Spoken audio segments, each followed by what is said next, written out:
देखिए बच्चों, high school की क्लास में हम पढ़ा रहे थे आपको अनुसार सन 2019 का कौन सा सेट? तीसरा सेट। किस नंबर सवाल से बताना है? 4 नंबर तक हो गए थे, 5वें नंबर से बताना है। क्या 5वें के क्या नंबर में कह रहा है कि सिद्ध कीजिए कि रैखिक युग्म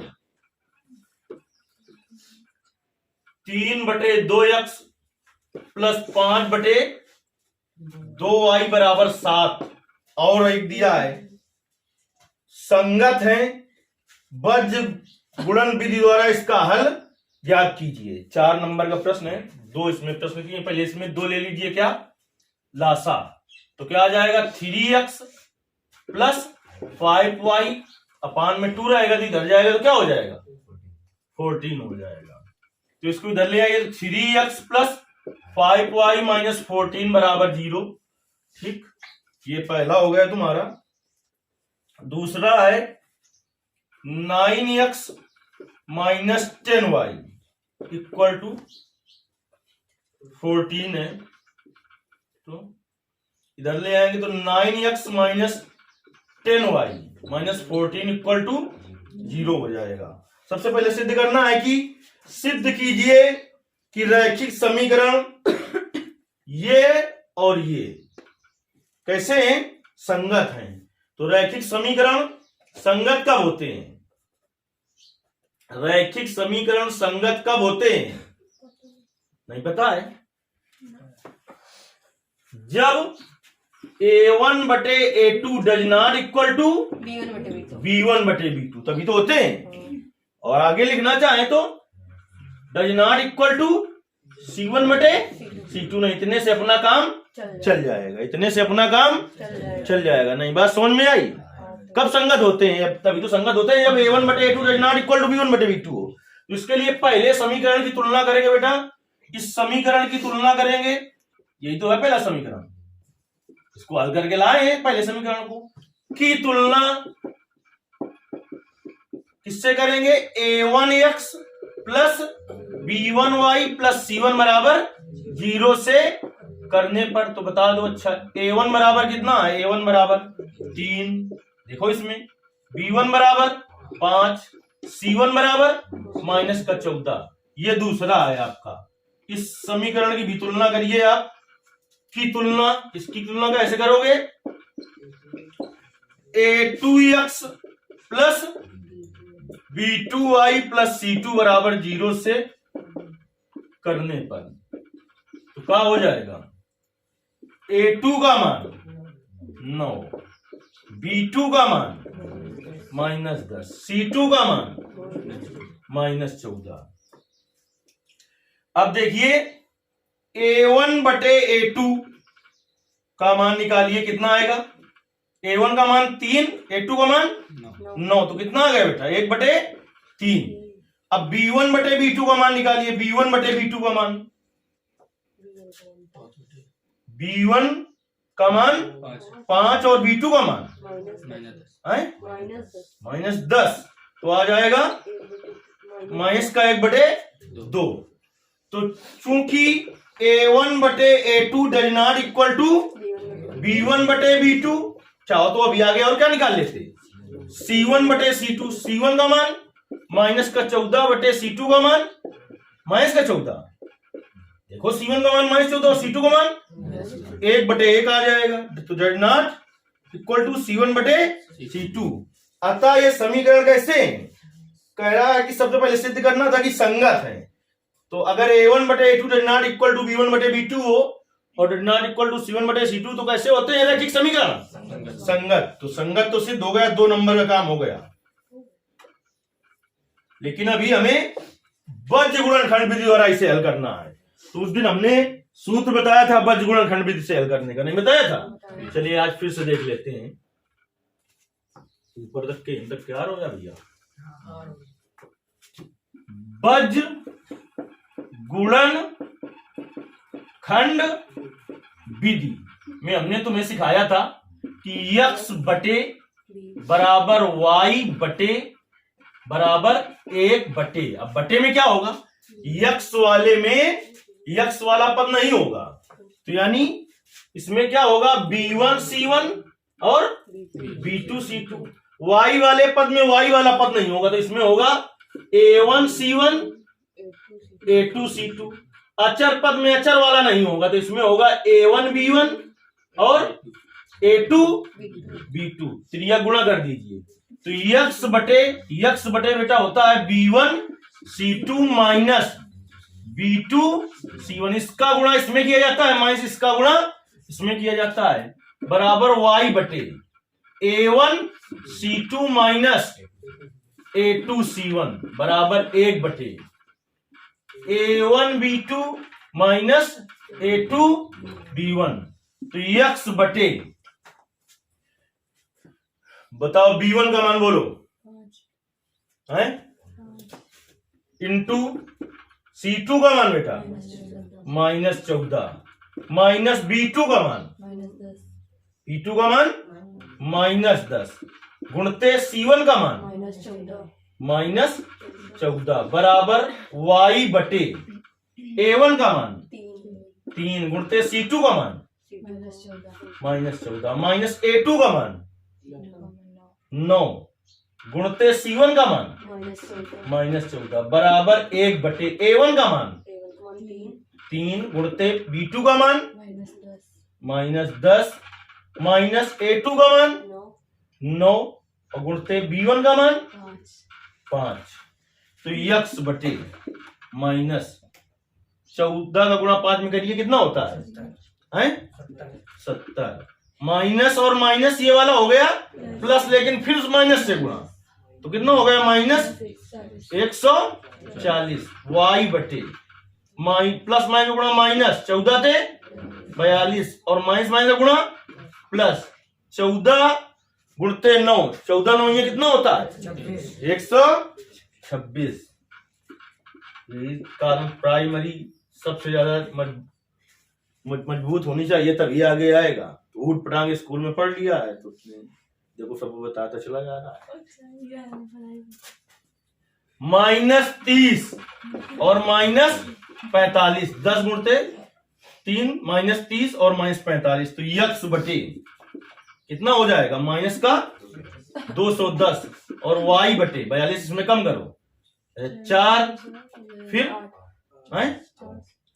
8 बचेंगे पक्का, बराबर 1 बटे माइनस कितना 75। तो इसको इसके बराबर करिए, यक्स का मान निकल आएगा, तो यक्स बटे -210 बराबर 1 बटे -75।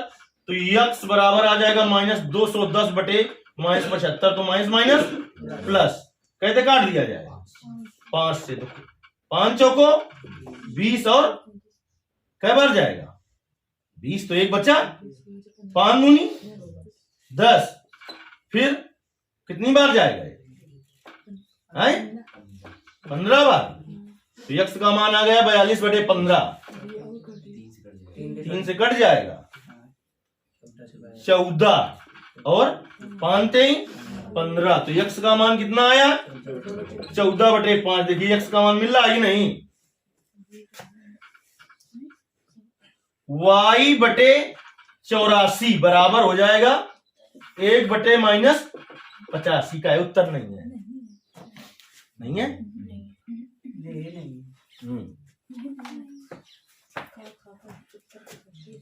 तो y बराबर, ये भाग में है गुणा में चला जाएगा 84 बटे -75। ये तो कटेगा नहीं, अब कट जाएगा क्या, नहीं कटेगा। अब देखिए उत्तर सही है कि गलत, कट जाएगी 3 से कट जाएगी, 8 और 4 12 और 7 5 12, 3 से कट जाएगी, 3 दूनी 6 और कितना हो गया 8 तिरका 24 और 25 3 75। तो y बराबर आ जाएगा -28 बटे 25। अब उत्तर सही है कि नहीं, अब नहीं उत्तर दिया तो हम चेक तो कर लेंगे कैसे है। तो इसके लिए इस समीकरण में चाहे पहले वाले में रख दो चाहे दूसरे वाले में, मान लो कि पहले वाले में रख के चेक कर रहे हैं। 3 बटे 2 गुणते यक्स का मान कितना निकला है अपना 14 बटे 5, धन 5 बटे 2 गुणते y का मान कितना निकला? माइनस 28 बटे 25। तो देखिए ये कितना हो जाएगा? 14 ते 42 बटे 10, इससे इसको काट दो, पचम 25, तो माइनस का 28 बटे कहा 5, 5 दूनी 10, 10 एलसीएम ले लो, 42 माइनस 28 बटे 10, तो घटा दो, 12 में चले गए कितने हैं?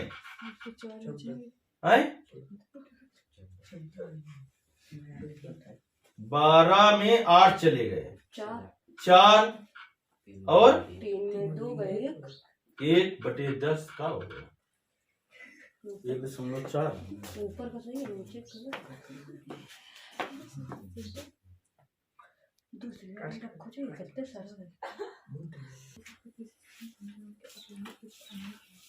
देखिए ये जो लिखे जाते हैं वो चक्री क्रम में होते हैं। तो जैसे ए के बाद क्या आता है? बी, तो बी के बाद क्या आता है? सी। तो देखिए जब हम इधर आए A1 B1 C1, A2 B2 C2, नहीं आ रहा हो? ये गोला हो कि नहीं?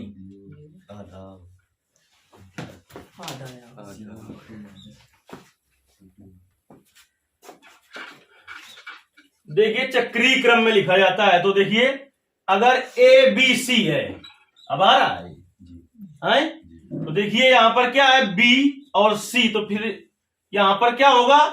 पहले C होगा, C होगा, फिर A होगा, C होगा और फिर A होगा, यानी तो यहां पर क्या होगा? C1 और A1, C2 A2 चक्रीय क्रम में लिखा जाएगा। इससे देख अब भाई आया कि नहीं आ रहा है? ए बी सी, तो यक्स के बटे यक्स वाले में क्या है? A1 A2 है, तो यक्स के बटे में A1 A2 नहीं लिखा गया, यक्स के बटे में A1 A2 नहीं लिखा गया। Y में क्या है? B1 B2 है, तो Y में B1 B2 नहीं लिखा, लेकिन बचा क्या है? C और A बचा है। तो कभी AC नहीं, क्या लिखा जाता है? CA। क्या लिखा जाता है? CA। तो C पहले लिखा जाएगा। ये बात समझ में आएगी नहीं आई? आ गई? तो देखिए यहां पर क्या हो जाएगा? फिर यहां पर हो जाएगा, इसका इसमें गुणा कराइए, C1 A2 minus C2 A1। इसमें सही लिखा है, A और B नहीं होता है क्या? A B C होता है। अरे 3 भुजाएं होती है तो हम क्या कहते हैं? A B B C और CA। चक्रीय क्रम में A B B C और CA। तो देखिए यहां पर इसको बस ये उल्टा हो जाएगा और क्या है। देखिए अब बोलिए C1 का मान बोलो, माइनस का 14 गुणते A2 का मान 9, माइनस C2 का मान माइनस 14 गुणते A1 का मान 3, तो क्या हो जाएगा? माइनस का 14 नौया 126, माइनस माइनस गुणा प्लस 42, तो क्या होगा? माइनस का कितना आ जाएगा यहां पर? 84, माइनस का 84। तो जब इसको इसके बटे करेंगे तो यहां माइनस होगा, यहां पर माइनस होगा, ऐसा हल किया तो यहां पर क्या हो जाएगा? प्लस हो जाएगा आपका, ये वाला इसे रहेगा। तो यक्स का मान 14/5 आएगा। इसमें किसी समीकरण में रख के चेक कर लीजिए, और इसका मान कितना हो जाएगा? प्लस का 28/25। तो इसको हल करेंगे तो यहां पर प्लस आ जाएगा, जोड़ दीजिए दोनों को, कितना आ जाएगा? 70/10, 7 आ जाएगा। यानी यक्स का मान कितना होगा? 14/5 और वाई का मान 28/25 होगा। तो बहुत सारे सवाल ऐसे होते हैं जिनका आंसर हमें चेक कर लेना चाहिए, अगर कुछ गड़बड़ हो तो उससे पता चल जाता है। ये वाली चीज नहीं समझ में आई हो तो फिर से हम बताएं। चक्रीय क्रम में रखा जाता है, इसलिए ए पहले नहीं सी पहले लिखा जाएगा।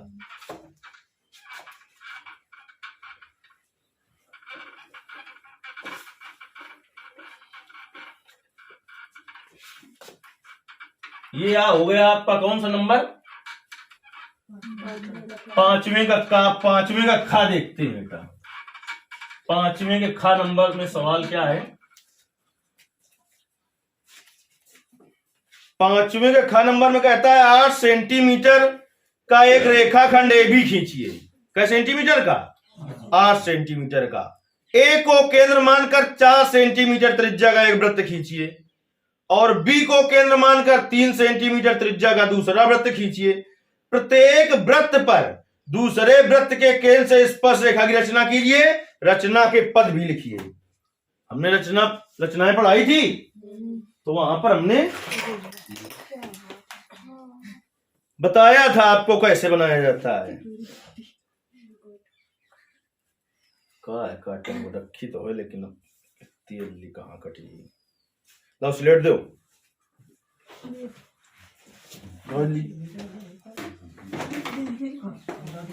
8 सेंटीमीटर लंबा एक रेखाखंड खींचना है। सबसे पहले 8 सेंटीमीटर लंबा रेखाखंड खींचना है। 8 सेंटीमीटर लंबा एक रेखाखंड खींच लेना है आपको। कौन सा? कहा है कि 8 सेंटीमीटर लंबा एक रेखाखंड ए बी खींचिए।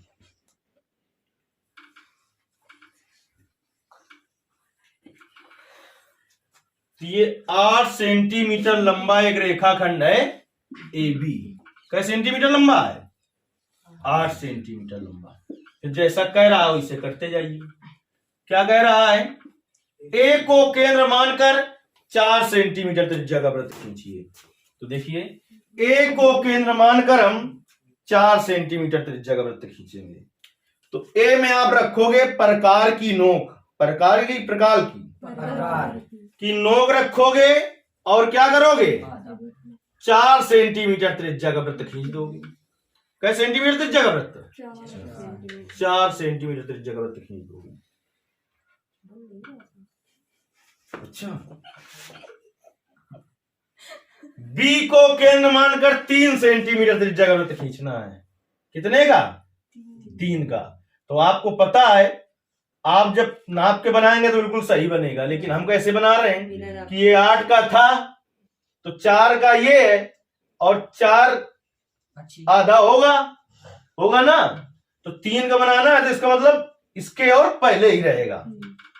ऐसे थोड़ा अनुमान से काम हम कर रहे हैं, लेकिन आपको अनुमान से काम नहीं करना है। नहीं, अनुमान से नंबर अगर उसने दे दिया तो तुम अम्मा कह नहीं पाओगे। फिर ज्यादा घूम रहा है। अब देखिए, ये आपका 3 सेंटीमीटर त्रिज्या का वृत्त बन गया। इतना तो आप बना ही सकते हो, नहीं बना सकते हो? आए क्या कहा था उसने? 8 सेंटीमीटर का क्या खींचो? एक रेखाखंड खींचो। खींच दिया। फिर ए को केंद्र मानकर 4 सेंटीमीटर त्रिज्या का वृत्त खींचना है और बी को केंद्र मानकर खींच दिया।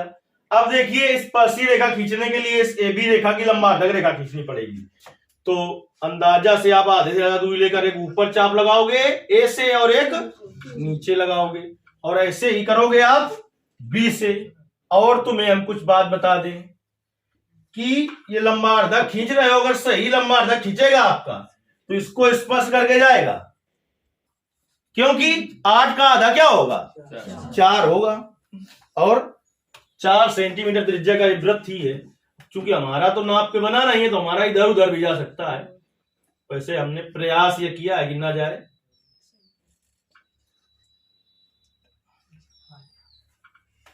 डॉट लाइन में एक खींच देना है आपको। प्रयास लेकिन किया, लेकिन कुछ हुआ। आपका ऐसा नहीं होगा कि थूंग लगा के बिताड़ना पड़े। यहीं पर वो काट रहे होंगे अपने आप है, ऐसे काट रहे होंगे यहीं पर। ठीक, तो ये लंबार्धक रेखा हो गई यल। जहां पर ये लंबार्धक रेखा ए बी रेखा को काटे उसे यम लिख दो। यम को केंद्र मानो और ओ तक की दूरी लेकर डॉट लाइन में एक वृत्त खींच दो। यम को केंद्र मानो और कहां तक की दूरी लेकर, चाहे ए तक की दूरी ले लो चाहे बी तक की दूरी लो, और डॉट लाइन में एक क्या खींचना है तुम्हें? वृत्त। अगर सही बना होगा आपका तो ए और बी से होकर जाएगा, ए और बी से होकर जाएगा। नहीं जा रहा है तो बस यहीं से समझ लो कि कुछ गड़बड़ है, तो आगे आप करने की जरूरत नहीं है, फिर से उसको बना लीजिए। तो फिलहाल ये आपने देखा कि ए और बी से होकर गया, इतना तो देख ही सकते हो तुम, इतना देख सकते हो। चलिए तो अब देखिए, अभी बताएंगे। इस केंद्र ए वाले वृत्त को दो जगह काटा, इस किसने, डॉट लाइन वाले वृत्त में। तो एक को लिख दो P, एक को लिख दो Q। अब पटरी रख के पहले इससे इसको मिला दो, ये लेकिन स्पर्श रेखा नहीं है, और इससे इसको मिला दो, ये स्पर्श रेखा है। क्या करना है कि बी में रखना है आपको पटरी, और कहां से मिला देना है जाके सीधे पी से। आप खींचो चाहे पी तक, चाहे और आगे तक खींच लो, लेकिन मापा कहां तक जाएगा, केवल पी तक ही जाएगा। और ऐसे ही बी से कहां पर खींच दोगे,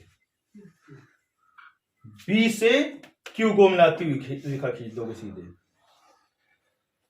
खींच आगे तक दो, चाहे यहां तक, लेकिन नापा कहां तक जाएगा, वो अपने आप उसी सीध में आएगी, जबरदस्ती उसको नहीं मिलाना है। तो केंद्र बी कह रहा है प्रत्येक वृत्त के केंद्र से दूसरे वृत्त पर स्पर्श रेखा खींचनी है। तो ये तो केंद्र बी से इस वृत्त पर, केंद्र ए वाले वृत्त पर खींच गई। अब ए वाले से किस में खींचना है, बी वाले में। तो ये डॉट लाइन में एक जगह काट रहा है ये, तो पी क्यू इसको लिख दो आर, इसको लिख दो यस, फिर से इसको मिला दो इसे।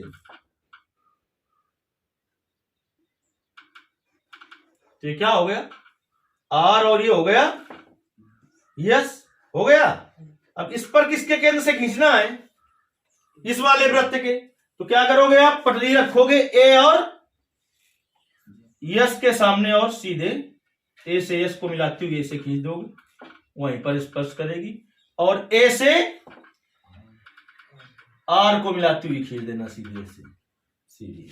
तो दोनों वृत्त के केंद्र से इस वाले वृत्त के केंद्र से, किस वाले वृत्त के केंद्र, जिसकी त्रिज्या कितनी थी 3 सेंटीमीटर, उसके केंद्र से 4 सेंटीमीटर त्रिज्या वाले वृत्त पर दो स्पर्श रेखाएं कौन कौन सी बनी, बीपी और बीक्यू। और 4 सेंटीमीटर त्रिज्या वाले वृत्त के केंद्र से 3 सेंटीमीटर त्रिज्या वाले वृत्त के केंद्र पर दो स्पर्श रेखाएं कौन कौन सी बनी, ए आर और ए एस। अब देखिए रचना के चरण भी लिखने हैं, तो हेडिंग डालोगे रचना के चरण। इसको रटना बिल्कुल नहीं होता, जैसा जैसा आपने किया है वही लिखते जाते हैं। तो हेडिंग डालेंगे रचना की चरण, रचना के चरण, और नंबर 1 लिखेंगे सर्वप्रथम 8 सेंटीमीटर का रेखाखंड ए बी खींचा। ये तो किया था, 1 नंबर पूरा हो गया। दूसरे नंबर में लिखेंगे बिंदु ए को केंद्र मानकर 4 सेंटीमीटर त्रिज्या का वृत्त खींचा, दूसरा नंबर पूरा हो गया। तीसरा नंबर बिंदु बी को केंद्र मानकर 3 सेंटीमीटर त्रिज्या का वृत्त खींचा। चौथा नंबर लिखेंगे अब ए बी रेखा की लंबार्धक रेखा यल खींची। ए बी रेखा की लंबार्धक रेखा क्या खींची थी, यल खींची थी, जो कि ए बी रेखा को बिंदु यम पर काटती है, जो कि ए बी रेखा को बिंदु यम पर काटती है। अगला नंबर बिंदु यम को केंद्र मानकर ए तक की दूरी लेकर डॉट लाइन में एक वृत्त खींचा, जो कि ए और बी से होकर जाता है। यह वृत्त 4 सेंटीमीटर त्रिज्या वाले वृत्त को जिन दो बिंदुओं पर काटता है उन्हें क्रमशः पी और क्यू, तथा 3 सेंटीमीटर त्रिज्या वाले वृत्त को जिन दो बिंदुओं पर काटता है उन्हें क्रमशः आर और यस लिख दिया। अगला नंबर, ये वाले पॉइंट लिखो चाहे ना लिखो। अगला नंबर बी से पी को मिलाती हुई स्पर्श रेखा बीपी तथा बी से क्यू को मिलाती हुई स्पर्श रेखा बीक्यू, और ए से आर को मिलाती हुई स्पर्श रेखा ए आर, और ए से एस को मिलाती हुई स्पर्श रेखा ए एस खींची। इस प्रकार से, अब जो प्रश्न में लिखा हो, इस प्रकार से 8 सेंटीमीटर त्रिज्या के एक रेखाखंड में इस प्रकार 8 सेंटीमीटर त्रिज्या के एक रेखाखंड में ए को केंद्र मानकर 4 सेंटीमीटर त्रिज्या का और बी को केंद्र मानकर 3 सेंटीमीटर त्रिज्या का वृत्त खींचा और प्रत्येक वृत्त के केंद्र से दूसरे वृत्त पर स्पर्श रेखा की रचना हुई। कर लोगे इतना? चलिए करिए तुम्हें।